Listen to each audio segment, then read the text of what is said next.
Assalamualaikum warahmatullahi wabarakatuh. My name is Delia Nurfianti with student number 216121200 and I am from class 6A.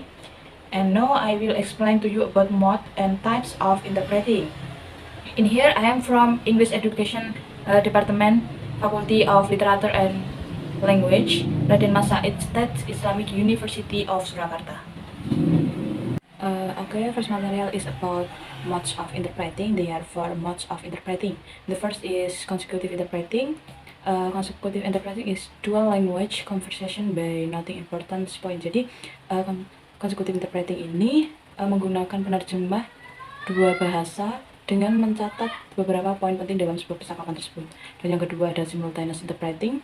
Simultaneous interpreting, the translator listen and translate simultaneously. Jadi interpreting ada penerjemah itu mendengarkan dan menerjemahkan secara bersamaan. Dan yang ketiga ada whispered atau two-tone text interpreting, di mana use a low voice atau menggunakan suara yang pelan. Interpreting itu menggunakan suara pelan ataupun berbisik. Dan yang terakhir ada self interpreting, using writing text then translate orally. Jadi menggunakan teks tertulis kemudian diterjemahkan secara lisan. Types of interpreting. Yang pertama ada conference interpreting, yaitu interpreting yang digunakan di konferensi. Ada dua macam, yaitu consecutive dan simultaneous interpreting, yaitu dalam acara informal maupun formal.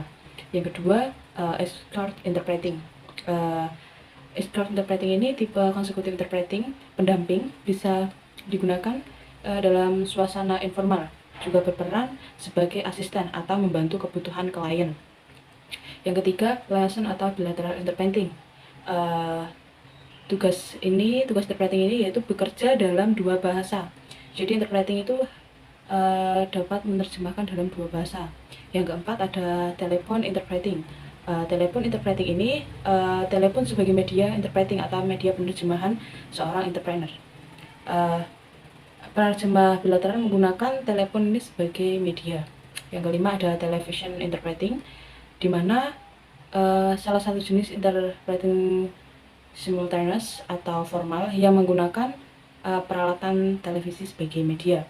Yang keenam ada video conference interpreting, di mana penerjemahnya menggunakan media video conference. Bisa digunakan aplikasi yang bisa digunakan itu seperti Zoom ataupun Gmeet yang bisa digunakan dengan bertatap langsung.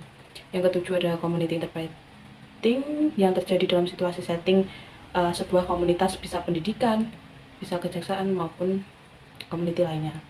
Yang kedelapan ada court interpreting, di mana interpreting ini digunakan di dalam sebuah acara pengadilan atau kejaksaan. Dan yang terakhir ada medical interpreting, di mana penerjemah yang dapat menguasai kata-kata di sebuah medis atau bahasa medis. Okay, that's all for me. Sorry there are any mistakes for me, and thank you for your attention. Wassalamualaikum warahmatullahi wabarakatuh.